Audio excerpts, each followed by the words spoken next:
Happiness, people. Are you happy? Is America happy?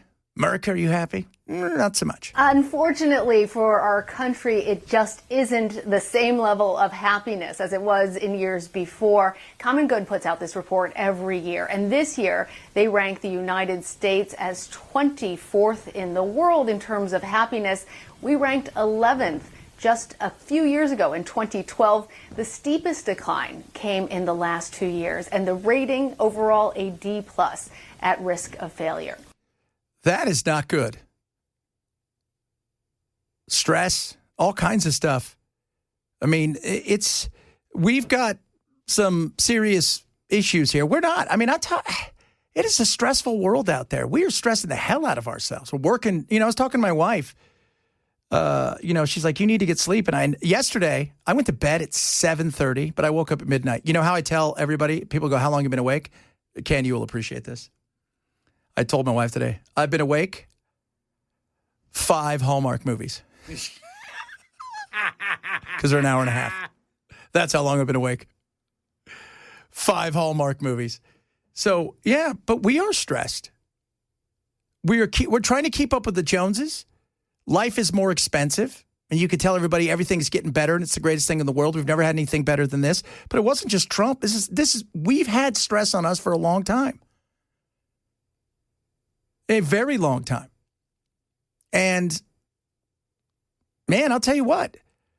I feel it every day. I'm sure a lot of you do, but I'm very much like Tigger. I'm a happy-go-lucky and getting around, doing my thing. But as a nation, we're not as happy as we should be.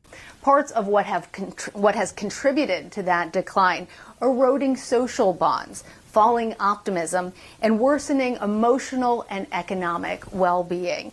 The U.S. is among, in fact, the top 5 loneliest countries in the world, according to this survey. 21% of respondents said that they are always or almost always lonely. And part of this is also that political polarization that we have all seen. We've seen it on the air and we've felt it in our own communities. 62% of Americans said that the country is simply too divided to be able to function effectively. That is contributing to a greater wariness among neighbors. They don't feel like they can talk or hang out in the same ways that they used to. That feeds into the loneliness, and that feeds into that sharp decline for happiness. We are in a world now where we have never been more connected, and yet we're further apart than ever before. We fight on the internet. We picked our tribes. The algorithms, make sure that we're at each other's throats all the time.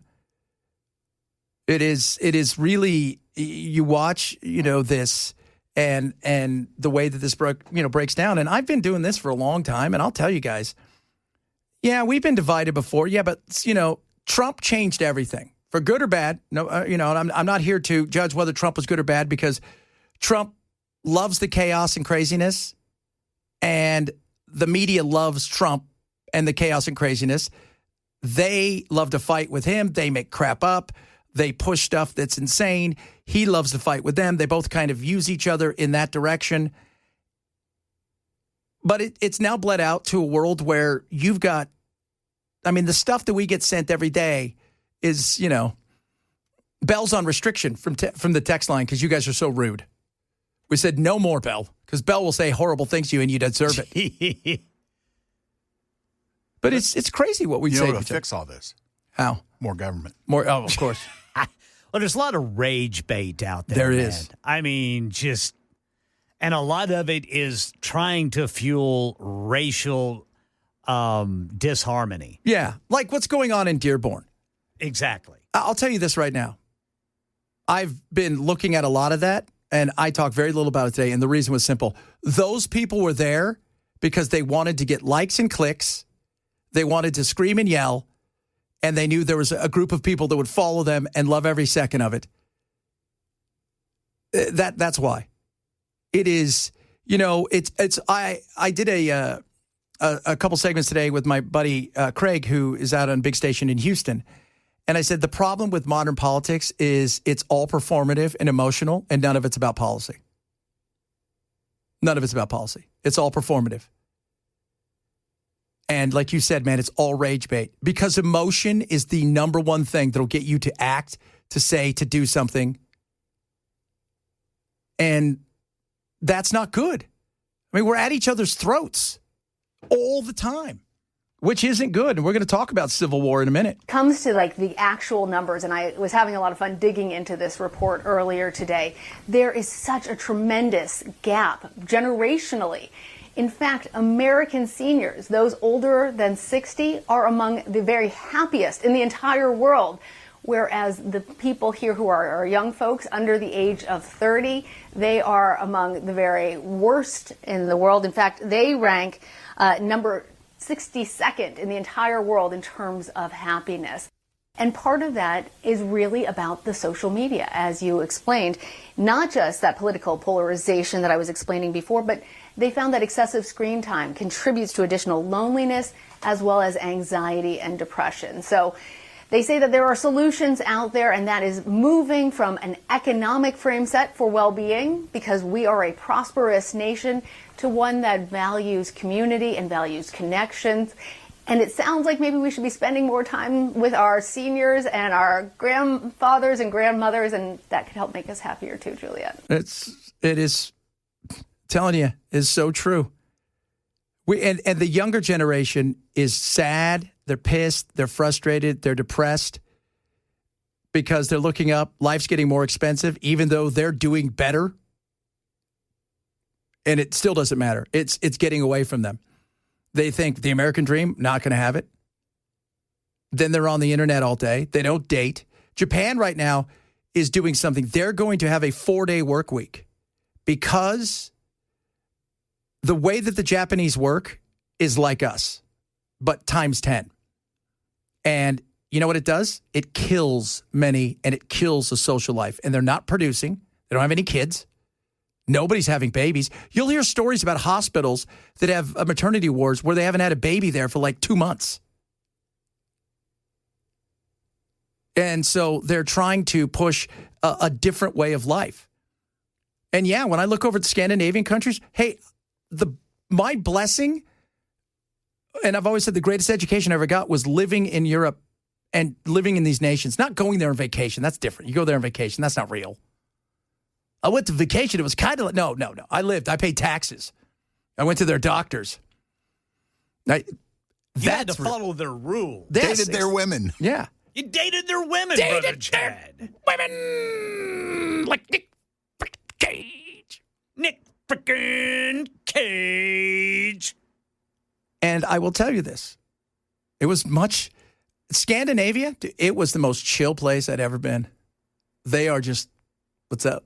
This is awesome. The Brits, they have a problem right now, and they're in the midst of a battle. Why is that? Because they don't trust their government. That's the other thing. They trust community and other places. We're afraid to leave our kid on the, outside for 5 minutes because CPS will come and get him. They leave their kids outdoors overnight in a baby pram to sleep because they trust each other. They trust their community. They're all rowing in the same boat. They trust, each other, but they also trust their government. We don't trust our government. No matter who our government is, we always look at it with a side eye. So we've got to get back to trusting each other more. And part of that is that, somebody said earlier, there's been rage bait for years and decades. The difference between now and then, there was no algorithm in a newspaper, and the person that was an a-hole that you were going to fight with, you never connected with. Right. Now you can all the time. I mean, you can doom scroll rage bait just constantly. Yes. Yes, you can. Absolutely you can. And it's, Larry said he's 67, so his feelings don't count. Yeah, there is a generational gap there. There is a very big generational gap. Under 40, right? Because people in their 50s and 60s, they're doing all right. People under that, in their 40s and 30s and 20s, they're struggling. But you can doom scroll, dude. Oh, I do it all the time. And now, and that's why I always say, find your happy place if you're going to be on the interwebs. Find that animal that makes you laugh. Yeah, absolutely. You go to that thing That little thing, no matter what it is, the capybara riding around on an alligator's head. Yes. The crocodile, not knowing that thing would eat him, but the crocodile's like, I don't care. It's kind of funny. I don't care. He's pretty cool. Right? Pumbaa running through the lions, which was hilarious. Have you never seen that? All these like lions are laying there and Pumbaa just rolls on through like, what's up? And they kind of look at each other like, did that just happen? Things were like a cow, a pig, and a dog are best friends. Yeah. Yeah. That's it. Have you seen one of my favorite things? Did you see the lady, the dog, the female dog that raised the lions? No. The cubs?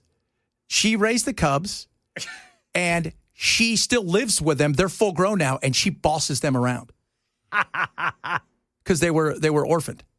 But it makes me smile like, oh. And somebody said, get off our phones. That is a big deal right there.